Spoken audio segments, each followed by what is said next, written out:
Mr. Hanson's class from a small town in the Midwest is taking a trip to Washington, D.C. Today's activity is to visit the monuments dedicated to those who served our country while serving in the American Armed Forces. We join up with them at the National Mall not far from the White House. Okay, everyone, I know I've said this before, but it's very important that you want to keep track of the buddy you've been assigned. This is a big place, and I don't want anyone wandering off on their own. I really need everyone to stay with the group. Got it? Got it, Mr. Hanson. Seth, I've got my eyes on you. Right back at you, buddy. I sure hope you two are being sincere. I assure you that no one would be laughing if someone got separated from the group. Okay, let's get started. We'll be visiting with a number of service men and women today. As we make our stops at each monument and memorial, I know you will, because him or her who has a good impression of youth from the Midwest by your intent with us. Good morning. I am Lieutenant Mark Masters. I currently serve in the Army. I will be telling you about the Korean War Memorial today. Does anyone know when the Korean War took place? Wasn't it after World War II? You are correct, sir. The Korean War started in 1950 and lasted for 3 years. What you see before you are 19 stainless steel figures wearing the ponchos that armed service members were often seen wearing during that war. Wow, that looks so great. I often hear that comment. You can see that the group is on patrol, with each figure holding some sort of weapon, ready to take action at a moment's notice. The walls here are really cool too. If you look at them from different angles, you can see battle scenes and stuff. Yes, as you can see, this memorial contains a wall of granite on each side, with images of troops moving by land, by air, and by sea staying collected into their systems. Cool, check that one out. That wall over there has words etched into it. Freedom is not free. Wow, that really makes me think. And it should. Tina, everyone take about 10 minutes to look around the memorial. Then you'll move on to another one.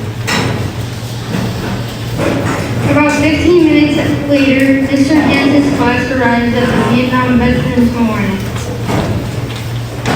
Students, allow me to introduce to you Staff Surgeon Jason Reed from the U.S. Marine Corps.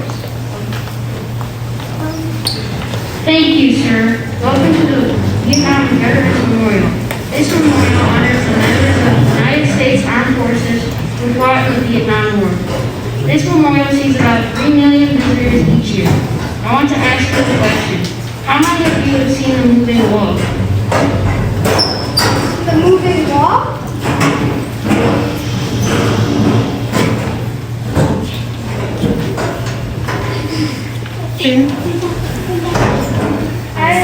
I saw it with my grandpa a few years ago. He's a Vietnam veterinarian. The next time you see your grandpa, tell him that I say thank you for his service to our country. I will. I was pretty young at the time I saw the moving wall with him. I just remember him looking in his book for the names of some of the soldiers he fought beside who died in the war. Then he walked to the wall and found their names on it. Did he do what that gentleman over there is doing? Did he take the side of a pencil and place a piece of paper against the wall and then rub the paper with the pencil so his comrade's name appeared on the paper? You know, I think he did. I remember that I never heard him cry, but when I looked down up at him to ask him a question, I realized that he had some tears running down his face. I suppose he was thinking of his friends who had died in the war. I see many people do that here every day. Men and women, young and old. After all, some may have lost their high school sweetheart in the war. Some may have lost their husband, their father, or even a grandfather they never knew. I often find myself watching these folks etching a name, and I wonder what their story is. Everyone has a story of their own. Sergeant Reed, how many names are on these two walls? That is a very good question, sir. Each wall is 246 feet long, and there are a total of 58,000 names of service members who either perished in the war or were missing in action. 58,000 bones, a lot of people who died. Just think, that's an honest number. Yes, it's a sad fact that war results in many, many casualties. What's that statue over there? Go ahead and walk over there to check it out more closely. When we finish talking here, I think it's a very interesting statue. It is called the Vietnam Women's Memorial. It honors the 265,000 women who risked their lives to care for wounded and dying soldiers during the war. You'll see two women at the side of an injured soldier. One woman is aiding the soldier, while the other appears to be looking up and praying. Thank you so much for your time, Sergeant Reeves. We have learned a lot from you today. Students, look around and remember to stay with your buddy. Let's meet over by the Vietnam Women's Memorial in 15 minutes. After visiting the Vietnam Veterans Memorial, they head over to the World War II Memorial near the center of National Mall. Wow, this memorial is huge. Welcome to the World War II Memorial. I am Admiral Tess Ames, and this is Cadet Amy Tate. Cadet Tate is currently a cadet at the U.S. Naval Academy in Annapolis, Maryland. She is assisting me as I meet with school groups like yours this week. Hi there. I remember that I was about your age when I visited Washington, D.C. for the first time. The memorial you see here today did not exist when the first time I came to Washington, D.C. It was completed in 2004. This memorial honors the 60 million men and women who served in World War II as members of the American Armed Forces.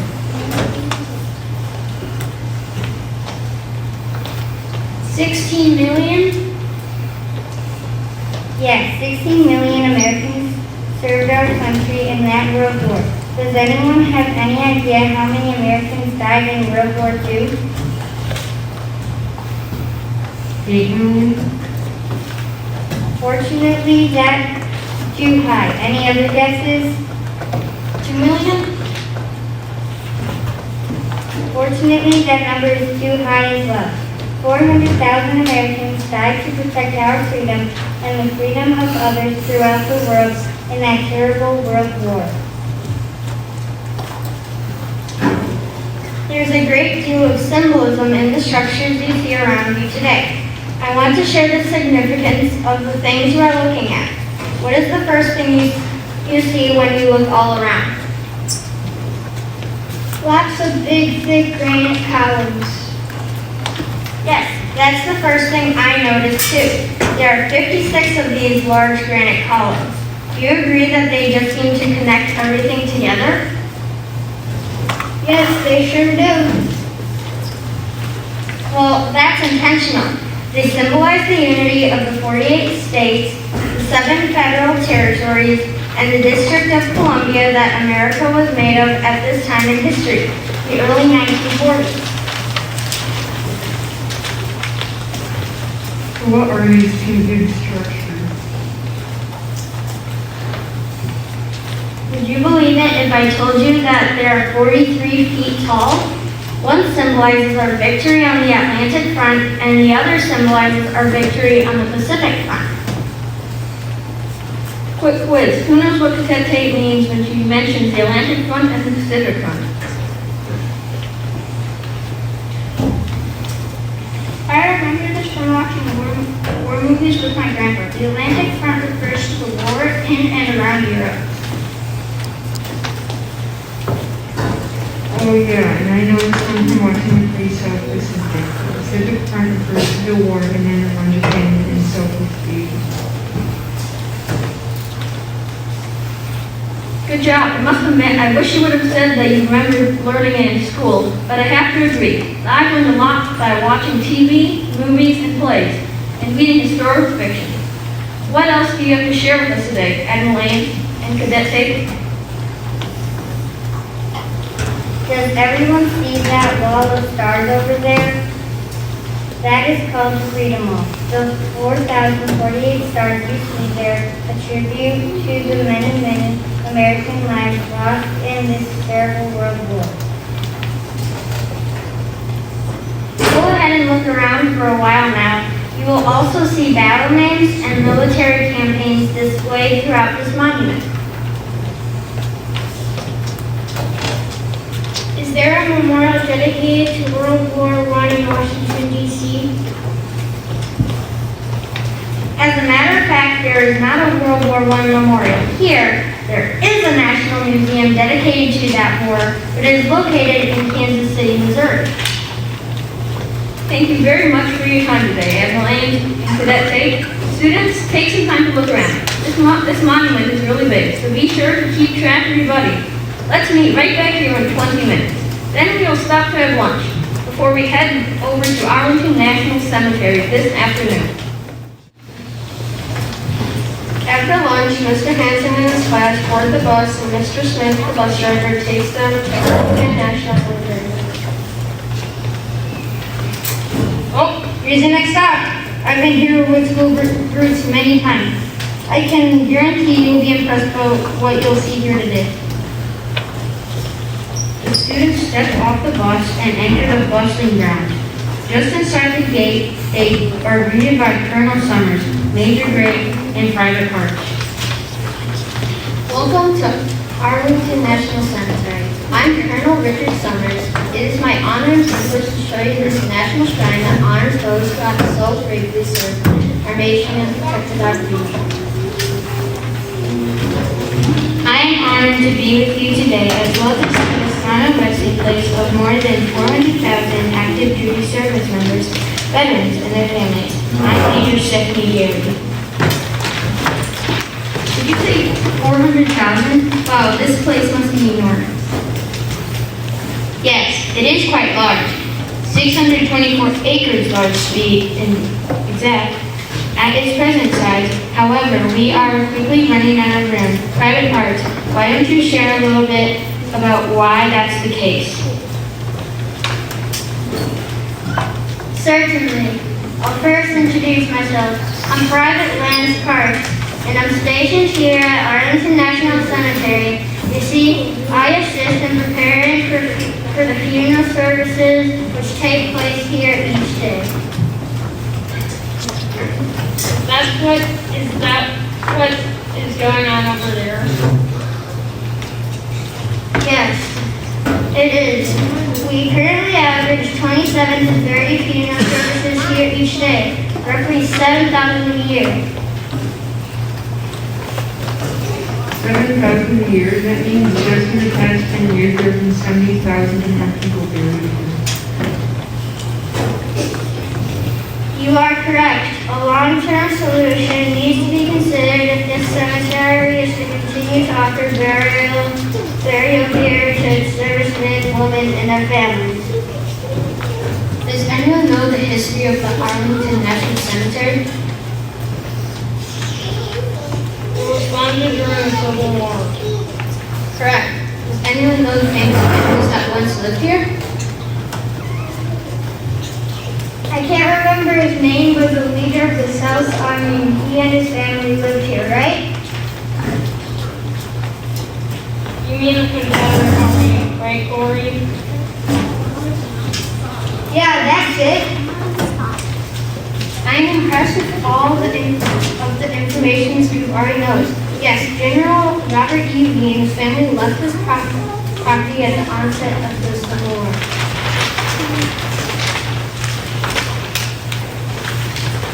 Wow, I had no idea. Just think we're standing on ground that was once a Civil War battlefield.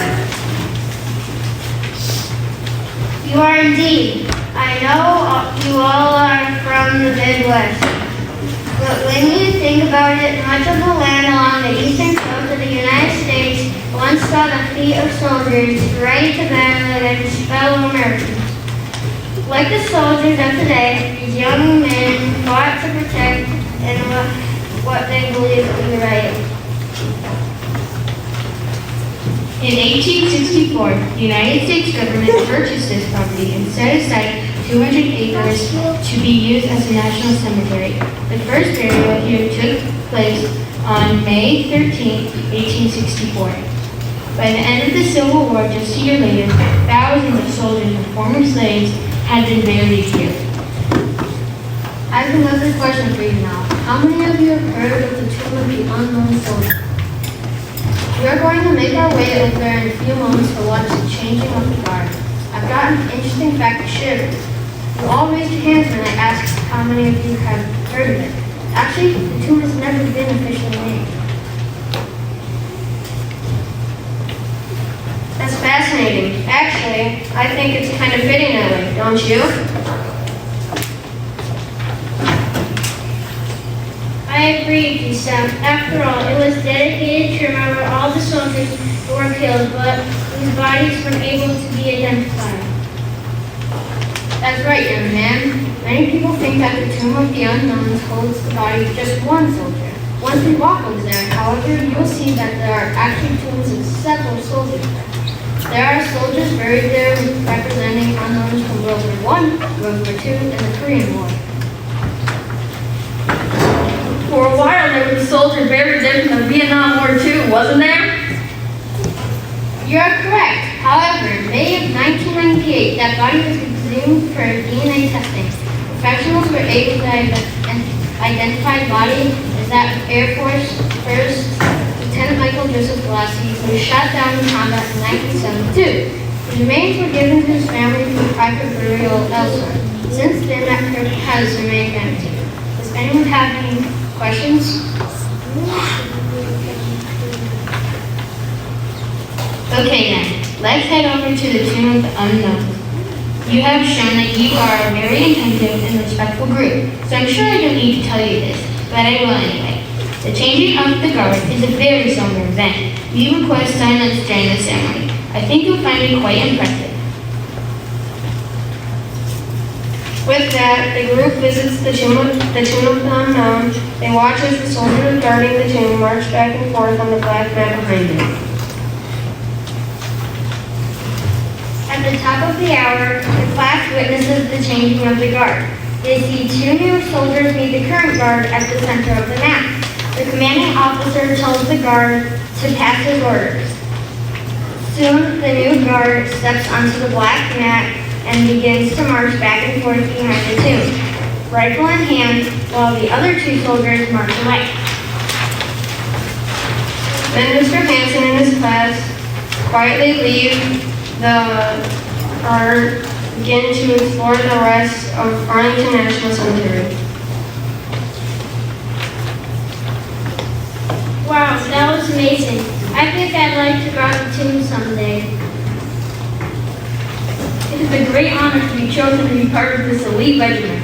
Did you know that someone is guarding the tomb 24 hours a day, 365 days a year, no matter the weather?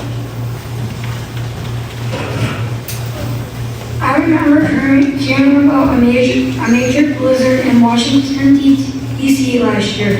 You mean that there is even a guard here marching during that dangerous blizzard? Yes, they're very dedicated, aren't they? Tyler, do you still think you'd like to guard the tomb? Yes, Mr. Hanson, I think I would. Good for you. You can make that your goal. I know that there are other requirements to being chosen to this honor. Perhaps you will want to research this more when we get back to school next week. Late in the afternoon, they exit the Arlington National Cemetery grounds and head for their next destination. I know we're going next. We're going to see the Iwo Jima.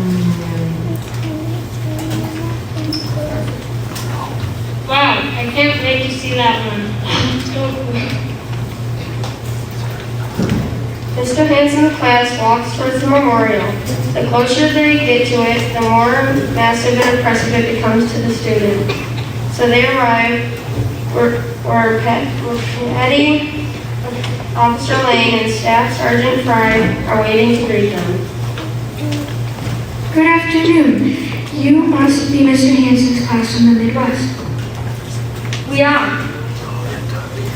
It's a pleasure to meet all of you. I'm Staff Sergeant Hillary Fry, and I'm joined today by Petty Officer Sherman Lane. How have you enjoyed your day so far? It has been incredible. It's so neat to see all of the memorials dedicated to our armed forces. I agree. It has been neat. It's also sort of sad, though.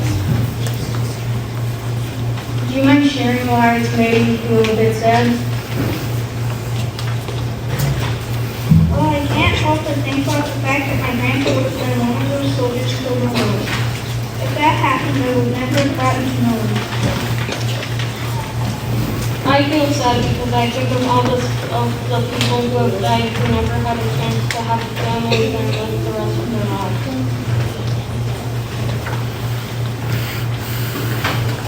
And I think of families that had to deal with the death of a loved one. I know how hard it was for my family when my aunt died last year. I thought about it too. This memorial and grade space seems to be a big deal. I'm glad to hear that you are thinking about these things. These memorials are so much more to many people than these statues and structures. These memorials represent so much bigger things like freedom and bravery And sacrifice. and commitment. A very important item, wouldn't you think? I think it's important to consider the sacrifices that the families of our military are required to make for our country. Day in and day out, they are called to sacrifice time with their loved ones who are sent to faraway places. Some, of course, are called to a more significant sacrifice when their loved ones die. It's like those words etched into granite at the Korean War Memorial. Freedom is not free. So true. Okay, let's talk about the memorial that stands before you right now. Most people who visit refer to this as the Iwo Memorial. But does anybody in this group know its official name? I know this. It's the Marine Corps Memorial. You are correct. How many of you knew it was based on a photograph? The original photograph was taken by an Associated Press photographer named Joe Rosenthal at Iwo Jima on February 23, 1945. As you can see, its Marines proudly and forcefully planting the American flag to the soil of the South Pacific, the conclusion of the American companions to their journey to World War II. We invite you to walk around it slowly and see it from all angles. I find myself truly amazed when I do that. Mr. Hanson and his students just do that. The events of the day have left everyone feeling unsettled. At dinner a short while later, they agree that it's been a wonderful day, but also a somber day. Students, we have one more memorial to visit today. This stop was not on the schedule sent home to your parents, but Colonel Summers from Arlington National Cemetery was so impressed with our group that he invited us to the place where we are going next. Mr. Hanson and his students again board the bus, not knowing where they're going. Mr. Smith, would you at least give us a hint as to where we are going? No. Please.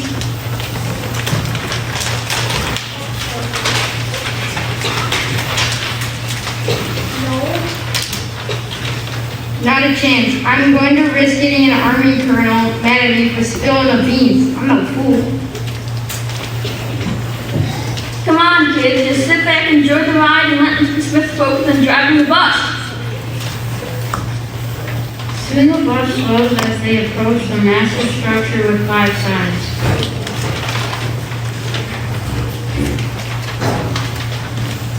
We're going to the Pentagon. Oh my goodness. That was where I was directed to deliver you. Outside the bus, they see a man in a wheelchair and a woman standing behind beside him. Everyone can see that the man is missing a leg. Good evening. I was told that I would be meeting an impressive group of students here this evening. I am retired Private Steve Rogers and I am a veteran. I am joined this evening by my wife of 5 years, Robin.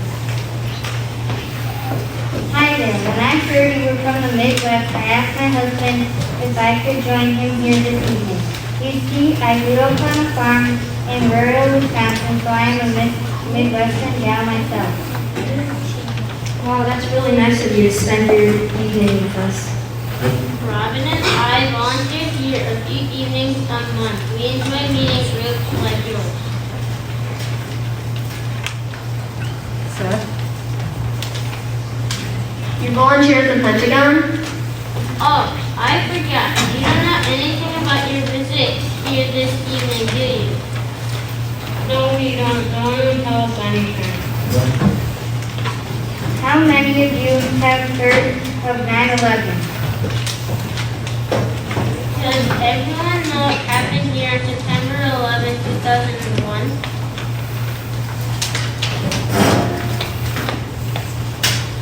Yes, we have all learned about that day in history. We know that 2 airplanes slammed into the World Trade Center in New York City, killing thousands of people.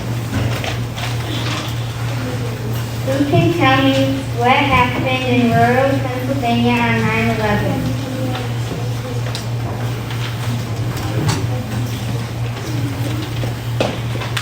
I can. That's where an airplane crashed and everyone on board died.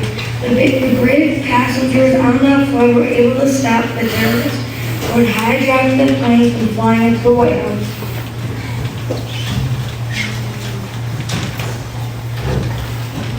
Good job. And what about here? Who knows what happened here at the Pentagon? I do. A plane crashed into the side of the Pentagon that same morning. You are right. 184 lives were lost in that attack on the Pentagon. That number includes both people inside the Pentagon as well as those on the flight. How many of you knew that there is a National 9/11 Pentagon Memorial? What you will see at this memorial are 184 benches engraved with a single name. Each bench honors one individual who died in the attack. Each bench is also illuminated and is arranged according to the victim's age. The youngest victim here was 3 years old and the oldest victim here was 71 years old. I invite you to walk around for a while and enjoy the simple beauty of this memorial. I also ask you to think about the millions of people over the centuries who have risked and in some cases sacrificed their lives for the freedom to enjoy the great nation today. Sir, may I ask you, are you a veteran? Yes, sir, I am. I served in the United States Marine Corps for 25 years.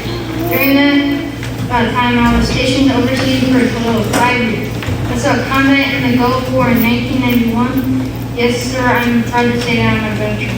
I salute you, sir. And I salute you as well. You are asking correctly that you were in a wheelchair because you were in combat. Yes, I lost my leg 2 years ago when the tank I was riding in was hit by a roadside bomb while on patrol in Ashland. Students, will you make a pledge for me today?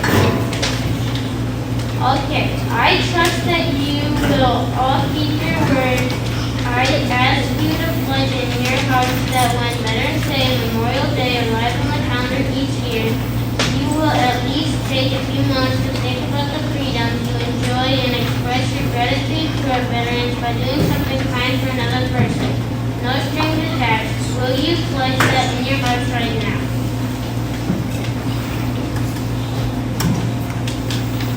Mr. Hanson and his students were truly moved by their experience visiting the national monuments and memorials in our The day lives on in their memories, and every Veterans Day and Memorial Day, they remember the pledge they made to Private Rogers. They are truly thankful for the sacrifices made by American servicemen and women and their families to protect all freedom as Americans. May God and